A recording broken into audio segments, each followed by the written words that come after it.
मैं चित्तौड़गढ़ बोल रहा हूँ, त्याग और बलिदान का प्रतीक। हाँ, मैं वही चित्तौड़गढ़ हूँ जो कभी मेवाड़ की राजधानी हुआ करता था। मैं मेवाड़ की राजधानी रहा, लेकिन मैं कभी किसी के अधीन नहीं रहा। मेरी मिट्टी के कण कण में शौर्य और बलिदान की खुशबू आती है। मैं शक्ति, भक्ति, त्याग और बलिदान की धरती के रूप में जाना जाता हूँ। मैं वही हूँ जिसके आंचल में महाराणा प्रताप खेले, सती मीराबाई ने भगवान की भक्ति की, और तो और चित्तौड़गढ़ की रानी पद्मिनी ने अपनी लाज बचाने के लिए जौहर किया था। मेरा जन्म आज से लगभग 1500 साल पहले मौर्य वंश के शासक चित्रांगन मौर्य ने करवाया था। उस समय मैं चित्रकूट के नाम से जाना जाता था। जब खिलजी के बेटे खिजर खां ने राज किया तब मेरा नाम खिजराबाद रखा गया था। उसके बाद राणा कुंभा के काल में चित्तौड़ के नाम से मुझे जाना गया। मैं एशिया महाद्वीप का सबसे बड़ा दुर्ग हूँ। अगर आप मुझ पर विजिट करते हैं तो मैं पूरे 13 किलोमीटर की परिधि और 700 एकड़ ज़मीन के ऊपर में बसा हुआ हूँ। एक समय था जब मेरे अंदर छोटे बड़े करके 113 मंदिर थे, 84 पानी के कुंड बने हुए थे और 8 भव्य महल बने हुए थे। लेकिन जब मुगलों ने मुझ पर आक्रमण किया तो मुझे बुरी तरह से तहस नहस कर दिया गया। यदि आज मेरी बात की जाए तो मैं देखने में खंडहर ही बचा हूँ और मुझे सुनने के लिए एक सुंदर सा इतिहास और खाने में मेरे यहाँ के सीताफल बड़े प्रसिद्ध हैं। 7वीं सदी से लेकर 9वीं सदी तक मेरे ऊपर चंद्रगुप्त मौर्य के वंशजों ने राज किया और उसके बाद सूर्यवंशी राजाओं का राज रहा, जिसमें बापा रावल, राणा सांगा, राणा रतन सिंह, महाराणा कुंभा जैसे पराक्रमी राजाओं ने राज किया। इनमें सबसे ज़्यादा राणा कुंभा ने सबसे ज़्यादा 35 साल राज किया, जिन्होंने कुंभलगढ़ बसाया। 9वीं शताब्दी से लेकर 16वीं शताब्दी तक मेरे ऊपर मुगलों ने 27 बार आक्रमण किए, जिसमें से 24 आक्रमण राजपूत सेना ने जीते और 3 हमले में मुगल विजयी रहे और उन्हें 3 मुकाबलों में से 2 मुकाबलों में यहीं की मेवाड़ राजवंश की आभा मेवाड़ की महारानियों ने जौहर किया। आप कभी मुझे निहारने आएंगे तो मेरे किले पर जाने के लिए 7 दरवाजे बने हुए हैं, जिनके नाम है पाडल पोल, दूसरा है भैरव पोल, तीसरा हनुमान पोल, गणेश पोल, लक्ष्मण पोल, जोड़न पोल, श्री राम पोल, पारस्परिक कलाकृति। ये 7 दरवाजे हैं। इनका निर्माण राणा कुंभा ने करवाया था। जो मुख्य दरवाजा है वह युद्ध के मैदान की तरफ है, जिसको सूरज पोल के नाम से जाना जाता है। जैसे ही आप किले की चढ़ाई पूरी करते हैं तो आपको सामने की तरफ कुंभा महल दिखाई देगा। ये वही महल है जिसमें महाराणा प्रताप के पिता उदय सिंह का जन्म हुआ था और वहीं माँ पन्नाधाय ने उदय सिंह की रक्षा के लिए अपने बेटे चंदन सिंह का बलिदान भी दिया था और अपने बेटे की मौत के वियोग को अपने सीने में दबाकर उदय सिंह को लेकर कुंभलगढ़ पहुंच गई थी। इस महल में एंटर होते ही अस्तबल दिखाई देता है, जहाँ राणा कुंभा के 7 घोड़े बंधा करते थे और सामने ही झरोखे बने हुए हैं, जहाँ से राणा भगवान सूर्य के दर्शन करने के बाद ही अन्न जल ग्रहण करते थे। और जिस दिन मौसम खराब होने की वजह से सूरज नहीं निकलता था तो उसके लिए 50 किलो सोने का सूरज बनाया गया था, जिसकी पूजा करके ही अन्न का दाना ग्रहण करते थे। इस महल में 2 भाग बने हुए हैं, जिनको जनाना और मर्दाना के नाम से जाना जाता है। इसमें जनाना में रानियां रहती थी और मर्दाना में पुरुष रहा करते थे। इसी महल में एक सुरंग बनी हुई है जो सीधा गोमुख कुंड में जाकर खुलती है, जहाँ से रानियां जाकर नहा कर आती थी। कुंभा महल से आगे जौहर स्थल के रूप में एक स्थान दिखाई देता है। मेरे सीने में जौहर के रूप में समाया वह दर्द है जिसे सदियों तक भुलाया नहीं जा सकता। 13वीं शताब्दी के अंदर अलाउद्दीन खिलजी ने मुझ पर आक्रमण किया था। आपको पता है कि वह किले की चढ़ाई करके युद्ध नहीं जीत सकता था, तो उसने किले के चारों तरफ 6 महीने तक घेरा डाल रखा था। बाहर से आने वाले राशन को उसने बंद कर दिया था। परिणाम स्वरूप मेरे अंदर रहने वाली जनता भूख प्यास से मरने लगे।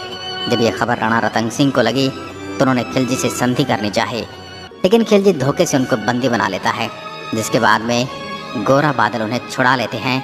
लेकिन राजपूत सेना ये युद्ध हार जाती है और उस समय मेवाड़ की महारानी पद्मिनी अपनी 16,000 सखियों, सहेलियों और दासियों के साथ में खुद को अग्नि कुंड के हवाले कर देती है और मेरी मिट्टी में समा जाती है। और उसके बाद में दूसरा जौहर हुआ 1534 के अंदर, जब बहादुर शाह ने आक्रमण किया।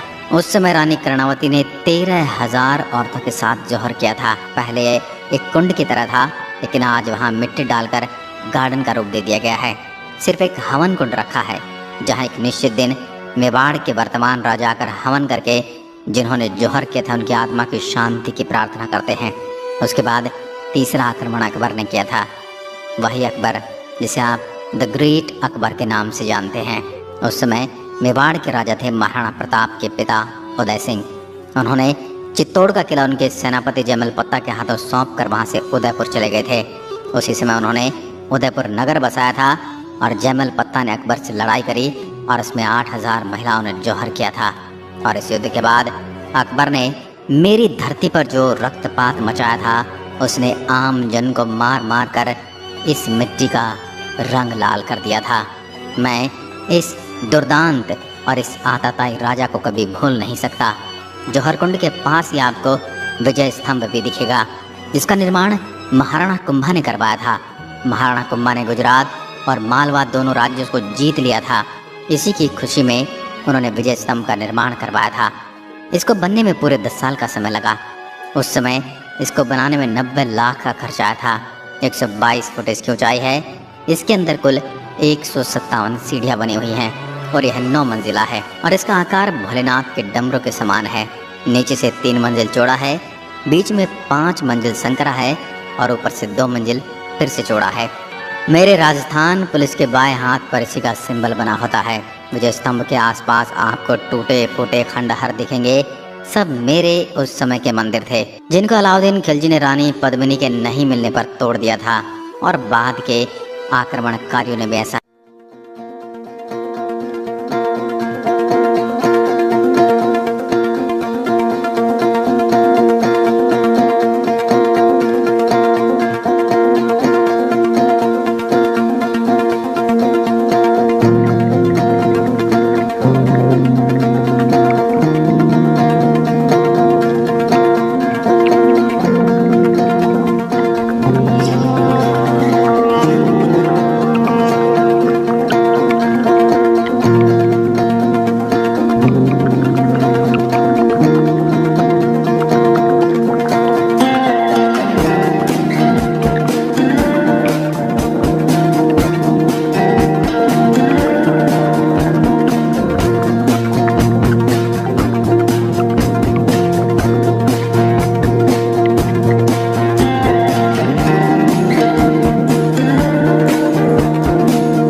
थोड़ा आगे चलने पर पानी के बीच में आपको एक महल दिखाई देता है, जिसे पद्मिनी महल कहते हैं और जिसको समर पैलेस के नाम से भी जाना जाता है।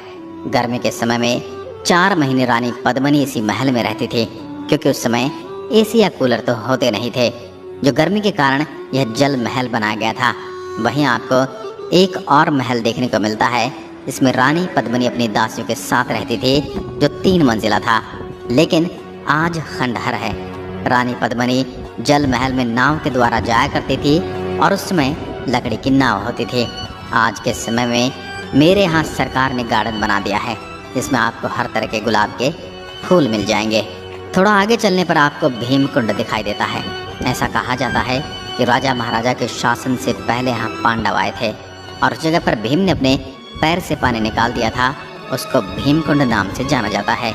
थोड़ा आगे चलने पर आपको सूरज पोल दिखता है, जो दुर्ग में आने का पुराना रास्ता भी है। यह 1303 में खिलजी ने आक्रमण किया था, तब इसी गेट पर चढ़ाई की थी। इस रास्ते पर भी 7 गेट बने हुए हैं। जब खिलजी ने आक्रमण किया था तब उसने एक एक करके सारे गेट तहस नहस कर दिए थे, जिसमें से 6 गेट पूरी तरह से टूटे हुए हैं, लेकिन जो सूरज पोल गेट है वो बचा हुआ है। सूरज की सबसे पहली किरण इसी गेट पर पड़ती है और इसका नाम इसी वजह से सूरज पोल है। इसके सामने जो आपको खुला मैदान दिखता है वो मैदान हुआ करता था, लेकिन आज मेरे यहाँ कुछ बस्तियाँ बस गई हैं, जिस वजह से वहाँ लोग खेती करने लग गए हैं। आपको गेट पर कुछ बड़ी बड़ी कीलें लगी हुई दिखाई देती हैं, जिनको अंकुश कहा जाता है। जब आक्रमण किया जाता था तब हाथी को मदिरा पिलाकर पागल किया जाता था और उस गेट को तुड़वाया जाता था, लेकिन वह गेट को तोड़ न सके, इसी के लिए अंकुश लगाए जाते थे। अब आखिरी में आपको बताता हूँ कि कैसे आप मुझ तक पहुँच सकते हैं। मैं भीलवाड़ा और उदयपुर के मध्य बसा हुआ हूँ। मेरे सबसे निकटतम हवाई अड्डा डबोक एयरपोर्ट जो कि उदयपुर में स्थित है, जहाँ से मेरी दूरी 90 किलोमीटर पड़ती है और आप ट्रेन से भी आसानी से पहुँच सकते हैं। चित्तौड़गढ़ अपने आप एक रेलवे जंक्शन है, जहाँ लगभग हर शहर से ट्रेन उपलब्ध हैं। अगर मैं मेरे स्थानीय लोगों के खान पान की बात करूँ तो यहाँ का सबसे प्रसिद्ध खाना दाल बाटी चूरमा है, जो काफ़ी लजीज भोजन होता है और मेवाड़ के लोग अपनी मनोहार के लिए भी विश्व प्रसिद्ध हैं। यहाँ के उपयुक्त मौसम की बात करूँ तो गर्मियों में यहाँ का मौसम बड़ा ही गर्म होता है और उस दौरान अधिकतम तापमान 44 डिग्री सेल्सियस तक जाता है। मानसून के दौरान रुक रुक कर होने वाली वर्षा के कारण हवा नम होती है। इस स्थान की यात्रा के लिए ठंड का मौसम सबसे उपयुक्त माना जाता है। तो ये थी मेरी आत्मकथा, जो त्याग, बलिदान और भक्ति से सराबोर है। मैं खुद को अत्यंत गौरवान्वित महसूस करता हूँ कि मेरे पर उन शासकों ने राज किया जिन्होंने मुझे कभी दुश्मन के हाथ में नहीं सौंपा। दोस्तों, इसके बारे में आप क्या कहना चाहते हैं मेरी इस पावन मिट्टी को लेकर? अगर गलती से भी मेरे बारे में मैं कुछ भूल गया हूँ तो मुझे कमेंट करके ज़रूर बताएं, और यदि आपको मेरी आत्मकथा पसंद आई है तो मुझे दूसरों तक भी पहुँचाएँ। धन्यवाद। जय हिंद, जय भारत।